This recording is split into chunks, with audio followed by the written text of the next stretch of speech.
हरक सिंह रावत के कांग्रेस में आने के बाद कुछ सवाल बहुत लाजमी हो जाते हैं क्योंकि आज लिस्ट भी आने वाली है। अब वो बड़े सवाल क्या हैं उन्हें समझिए। क्या हरक को चुनाव मैदान में कांग्रेस पार्टी उतारेगी? दूसरा अहम सवाल है, आखिर किस सीट से हरक सिंह रावत को उतारा जाएगा, यानी कि किस सीट से चुनाव लड़ सकते हैं?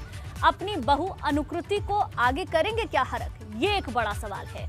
क्या दोनों को कांग्रेस चुनाव में मैदान में उतारेगी? क्योंकि कांग्रेस पार्टी का ही कहना था एक परिवार से एक ही व्यक्ति को टिकट दिया जाएगा।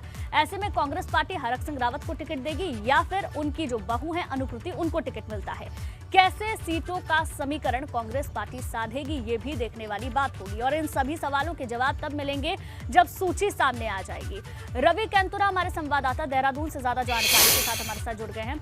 रवि, अगर देखें तो समीकरण बहुत हैं जिनको साधने की कोशिश कांग्रेस पार्टी को करनी होगी। एक तरफ हरीश रावत का कांग्रेस पार्टी में जाना, उसके बाद अब टिकट किसे मिलेगा?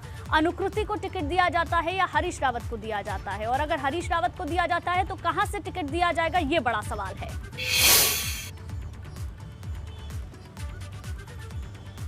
बिल्कुल बिल्कुल, देखिए आपने सही कहा कि इस वक्त जो है अगर बात करें कांग्रेस की, तो कांग्रेस ने ही कहा है कि एक परिवार से एक टिकट, लेकिन फिलहाल ऐसा नहीं है। अगर हम बात करें तो यशपाल आर्य और संजीव आर्य भी हाल ही में शामिल हुए हैं, जबकि उनके टिकट फाइनल माने जा रहे हैं बाजपुर और नैनीताल से।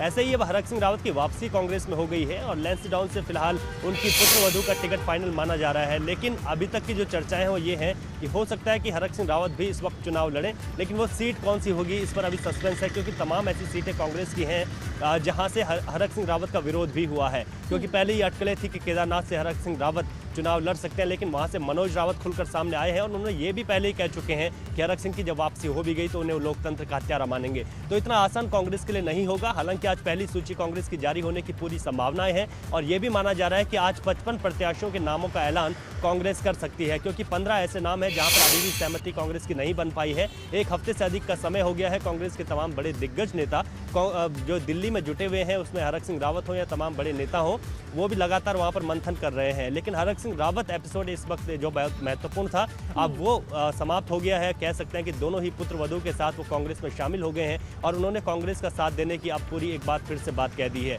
ऐसे में तमाम समीकरण बैठाने होंगे, क्योंकि कई ऐसी सीटें हैं भाजपा की भी जिन पर अभी जो है लिस्ट फाइनल नहीं हुई है। 11 सीटें वहां भी लंबित पड़ी हुई है और ऐसे में आज कांग्रेस की जो पहली सूची है उसका इंतजार है। ये तय है कि तकरीबन आज 55 सीटों पर कांग्रेस अपने प्रत्याशियों का ऐलान कर देगी।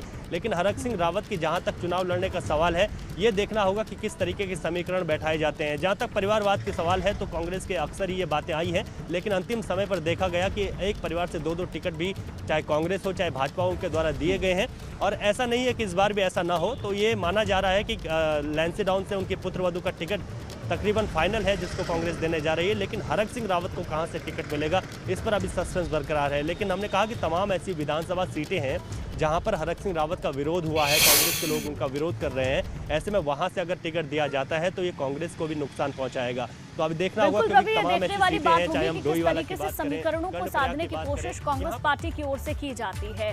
अनुकृति को कहां से टिकट दिया जाता है और हरक सिंह रावत को कहां से टिकट दिया जाता है। बहुत बहुत शुक्रिया आपका जानकारी के लिए।